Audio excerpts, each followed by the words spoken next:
Hi, I hope wherever you're watching this, you're healthy and well provisioned and getting through this. This is crazy. So I've had a lot of time to think lately about all sorts of things, and I don't know if it's just the stress of the current situation, but I've come to realize that I really hate The Last Jedi. The 8th Star Wars film, I hate it. I saw it when it came out, and I saw it with a group of friends, and we walked out after the movie, and we had been excited to see it, of course, and we walked out after the movie, and I was just stunned, and my friends just sort of chatted about how, oh, this was a problem, that was a problem, and I finally packed up and said, I hated this movie was terrible, what are we talking about? Let's go home, I don't ever want to talk about this movie again, I hated it. It was stupid, I hated it. And so I've been thinking about that some more, and you know, I've been stressed out, and I think when I've been stressed out in the last few years, I do think about things that make me angry. Star Wars: The Last Jedi makes me angry, and on top of the pandemic, on April 1st, my wife and I moved into a new apartment, which you're not getting the best, you're not getting a lot of it right now, but trust me, it's great. And so it was stressful packing up, you know, the place we lived for 3 years, and she had been in there 11 years, but so this was going to be our first real home together, and we packed it up, and it was, you know, 3 days of moving without movers because the rates were just through the roof because of COVID. So we were going to do it ourselves. You can't really ask your friends when there's a pandemic, can you come help us move? But we had some really great people offer their time, and they helped us. And this is not an easy move. There's about 10 really biblical steps leading up to the front door. And when you get to the front door, you've got to go up 2 other flights, which aren't as, they're normal steps, but they're steps nonetheless. So you really have to earn it to get up to our place. And so we did. It took 3 days, 5 full 10-foot U-Haul loads.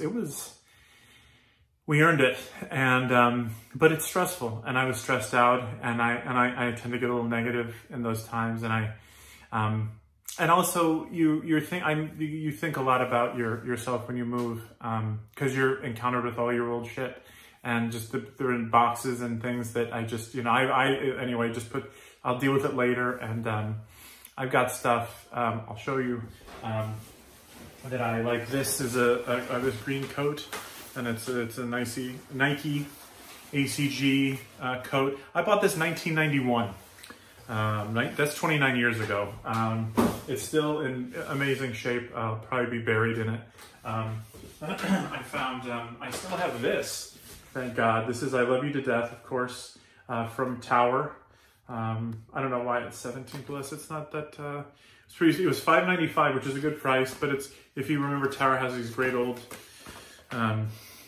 these cases, and this is embarrassing, I didn't rewind it. I mean, I watched it like last year. So I guess I am still using it. And this kind of cool bar of soap. It says it's Gloria Vanderbilt. So it smells great. This was my mom's, and her clothes, she had these bars of soap in all the drawers in her dresser, and I got that one when she died. She died December 2017, and you know, when I found out, I had just come out of a movie, and we were walking, you know, you get out of the movie, check your phone, and there was 20 missed calls and messages, and you just know someone's dead. And it was my brother, and I called him, and he told me, I said, okay, are you okay? And he said, yeah, are you? I said, yeah. He's like, where are you? And I said, I'm just in a parking lot, we just saw a movie. And he's like, what'd you see? And I said, we saw Star Wars: The Last Jedi. And he goes, how was it? And I said, it was terrible. I fucking hated it. Jessica, my now wife, my girlfriend then had wanted to see it. I'm like, it's terrible. She's like, give it a shot. Give it another shot. I gave it a shot. It was worse. It was worse. I'm not a huge fan of The Force Awakens. Let me be clear. But at the end of The Force Awakens, it has a beautiful moment of the character Rey finding Luke Skywalker he turns around and she offers his lightsaber that he's lost forever ago. And a symphony of emotion comes over Luke Skywalker. And it's just a really beautiful, powerful moment. It left me in tears after a movie that I quite frankly, didn't really dig. And so when we meet them again in The Last Jedi, it begins in that moment. And Luke takes the lightsaber, excuse me, and he just sort of tosses it over his shoulder and walks off. And that's how they start this piece of shit. And it's just downhill from there, you know. Any movie, you know, they say that everything you see in a movie is important. There's nothing that's unimportant in a movie. There's like 30 minutes, at least, one subplot that doesn't need to be there. It means nothing. Anything with the character Finn in that movie could be excised completely, put over here, put in a little garbage can. You could set that garbage can on fire, kick it into the ocean, go back to the movie. Doesn't change anything. It was a waste of time. It was terrible. It was sloppy. I can't believe it. There are people who love it. And I'm not one of these guys who gets on Facebook, you know, and writes these, you know, lengthy screeds, you know, in the middle of the night. I'm not one of these people. It's not me. I certainly don't, with the exception of this, I don't, you know, film myself. I don't want to give my opinions, you know, not like this. I mean, I have opinions and people, I'm fussy that way, but not in the way I think I am. Anyway, so I was already in a bad mood. So being told my mom's dead, you know, probably perfect timing. And this is 11 months after I had been told she was dying before. So in January that year, I got a phone call. My mom had a stroke. You got to go to the hospital. Drove to the hospital, very nervous. At that point, I hadn't seen or spoken to my mom in about 3 years. I drive to the hospital and I get there. She's had a stroke. This is it. Go see her, Jason. I get in there. I ride up the elevator. My heart, I mean, it's just everything. And I get in there and I walk into her room and I've really now prepared myself to see my mother on her deathbed. And I walk in and she's watching Law & Order Special Victims Unit and she's on the phone and she looks at me and says, "Well, hi, how are you?" And I was furious and I went out and I was telling the nurse, my family called me. They said she had a stroke. What is this? What did you do? And the woman said, "Well, who are you?" And I said, "I'm her son. I'm the firstborn." I don't know why I said that. I wasn't in, you know, Bonanza, but I said it. And then she's like, "Well, she had a UTI." And I was like, "You mean you could just like give her cranberry juice and she would be fine?" She goes, "No, we gave her antibiotics." And I'm like, okay. So I pull myself together and I go in to see my mom for the first time in 3 years. And I'm like, this is going to be it. And I go in and she's passed out cold. So I turn around and I left and, you know, 11 months later, she's dead.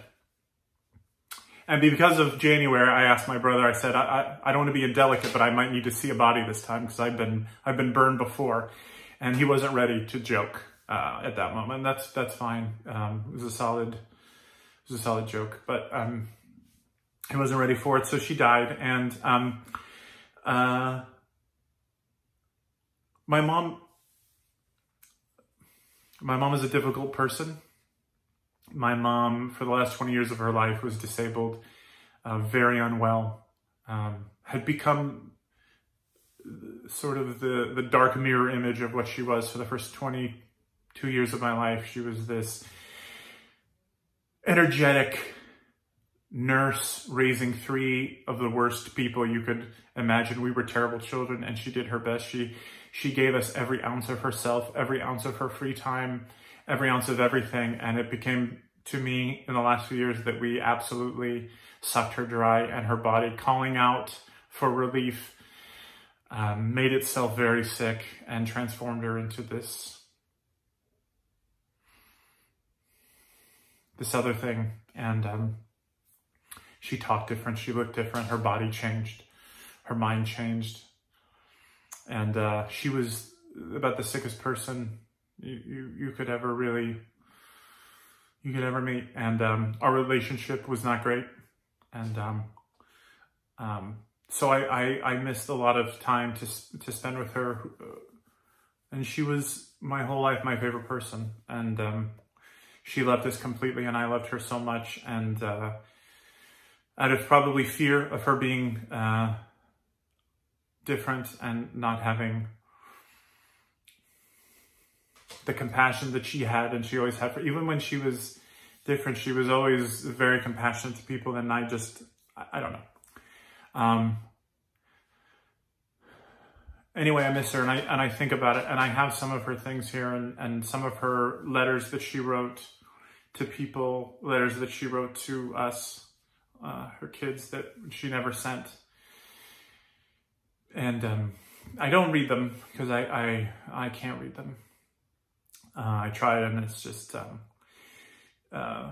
we blew it, I blew it, I blew it, I blew it. And you can't go back. And moving is a terrible thing. Moving house, moving on, moving through something. I'm terrible at it. And I've made so many mistakes in my life. And I used to downplay my similarities to my mother, and now I hope I'm different than her in as few ways as possible. I really do. So if you're lucky enough to have a mother that's alive, I hope you're checking in with her, and even if you're not in a good place with her, I hope you can find space to tell her that you love her, even if it's telling yourself, because I would kill for that. I really would. And that's it. We're in the middle of a pandemic, and sometimes all I want is my mom, and that's that. So be safe, wash your hands. And The Last Jedi is a terrible piece of shit, and that's not going to change.